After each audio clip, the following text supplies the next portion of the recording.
cars, and I just finished building a stainless steel exhaust system for this vehicle.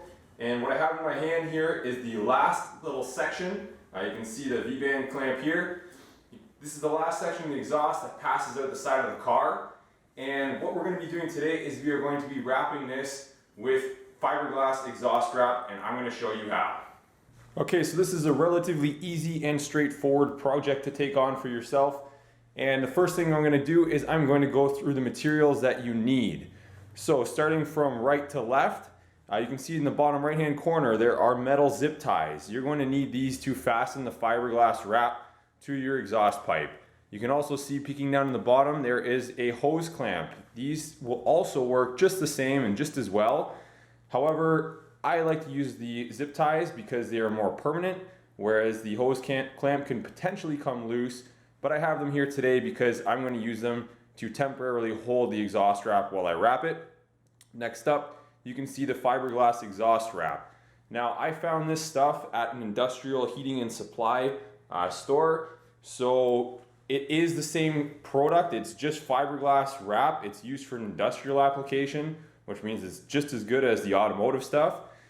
And of course, that means it's also cheaper. So the one thing I like to do whenever I take on some of these projects is I like to look at industrial applications and try and find the exact same stuff that's being rebranded and used for automotive use because it's going to be cheaper. I found 100 feet of this fiberglass wrap for I think $20 or so, whereas if you go to a speed shop, you'll probably pay upwards of $50 for the same stuff. Of course, like I said, this is fiberglass. You can get this stuff in different sorts of materials, such as, I think there's another one called lava wrap or something like that. There's a titanium wrap by DEI. And the only difference will be, I think anyways, is that the fiberglass wrap will require some sort of sealant, which you can actually see the spray can there. That is a high temperature silicone sealant by DEI. Now, you can probably also just use a high temperature paint, such as like a barbecue or stove paint.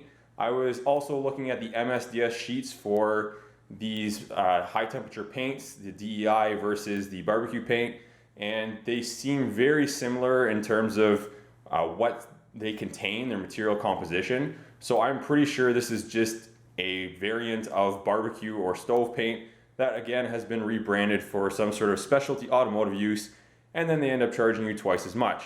So if you don't want to pay twice as much, get smart about things and look into it, and you probably just go and buy barbecue paint to do the same job. You'll also see a pair of gloves where you're working with fiberglass, which will make me nice and itchy afterwards. So I would suggest wearing gloves and or long sleeves. Of course, you're going to need the piece of exhaust that you need to wrap. So I have that pictured there. And you're going to need a bucket. So we're going to be filling that bucket with water, and we are going to be dipping the fiberglass wrap into the water to make it more compliant and to stretch it around the exhaust pipe while we're working with it. And it'll stick to itself better too. So let's get started.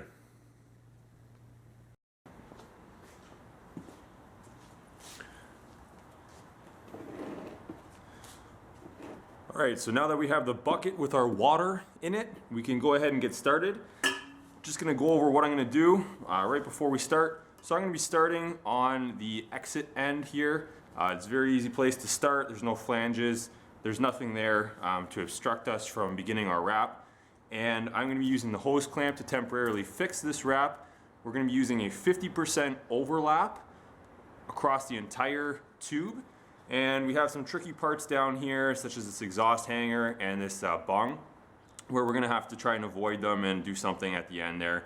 And of course, at the end, we're gonna fix it finally with a metal zip tie.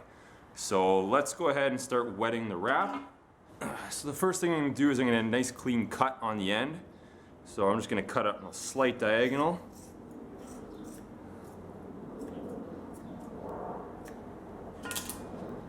And maybe trim that a little more.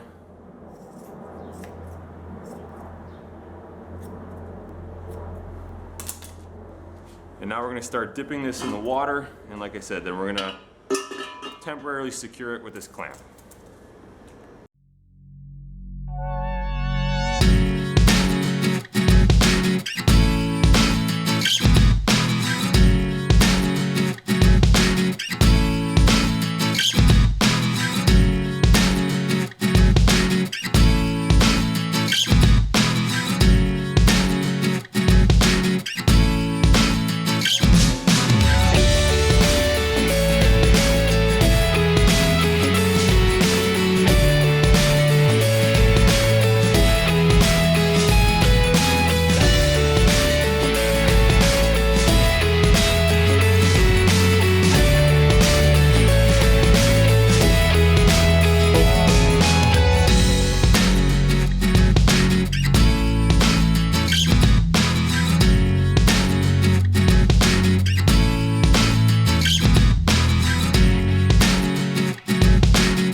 that's it.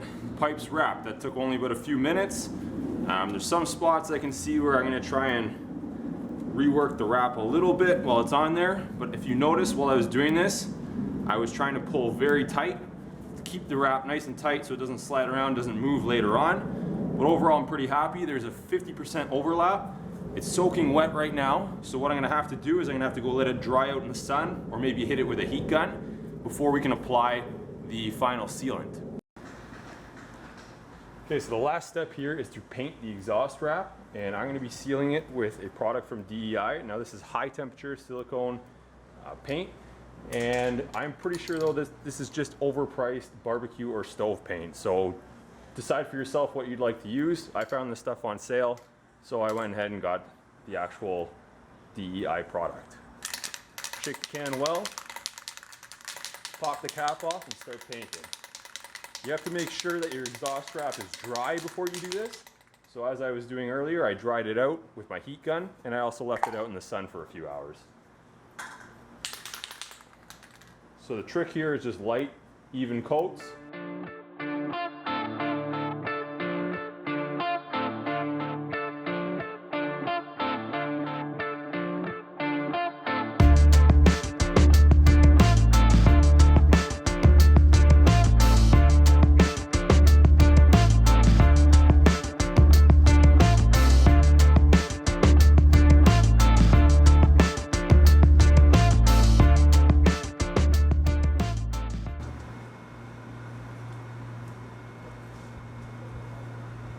Alright guys, so that's more or less it. I'm going to let this dry.